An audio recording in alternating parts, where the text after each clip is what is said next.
esi treneris, tas ir sociāli emocionālo prasmju treneris, dodas uz skolu, uz klasi. Tādu klasi, kuru ir norādījuši kā pedagogi vai skolas vadība par auglīgu vidi sociāli emocionālo prasmju nodarbībai.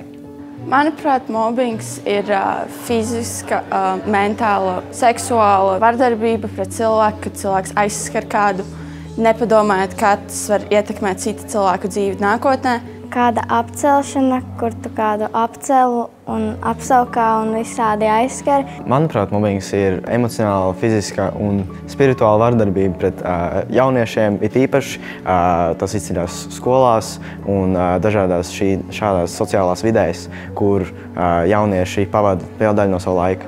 Starp draugiem un starp arī klases biedriem un vispārīgi tuviem cilvēkiem.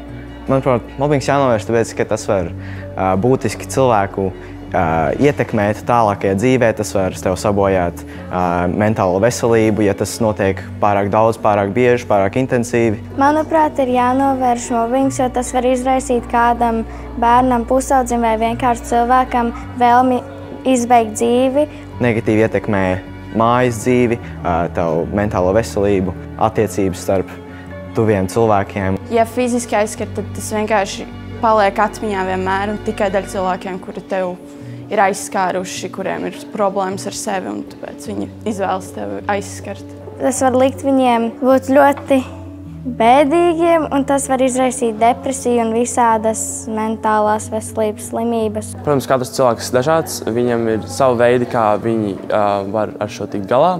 Bet, protams, visvienkāršākais un loģiskākais, manuprāt, būtu izrunāties ar kādu, kam tu tiešām uzticies un kurš, tavuprāt, var tevi atbalstīt un palīdzēt.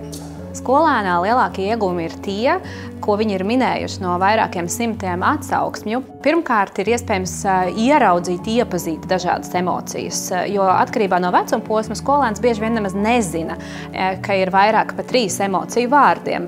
Mēs varam būt dusmīgi, bēdīgi, bet mēs varam būt arī aizskaitināti vai arī nikni un jebkāda cita veida emocijas izpaust, sajust sevi. Tad skolēni iemācās sadarboties komandā. Viņi iemācās par to, kādas ir viņu prasmes, spējas. Mēs tās saucam par superspējām, šo cilvēku stiprās puses. Mēs ieraugām skolēnu līderības prasmes, un skolēni paši sevī pamana to, ka ir iespējams arī darīt lietas citādāk, sadarboties citādāk, komunicēt citādāk un sasniegt savus mērķus un rezultātus pozitīvā veidā, ne tikai caur vardarbību vai pārākuma izrādīšanu.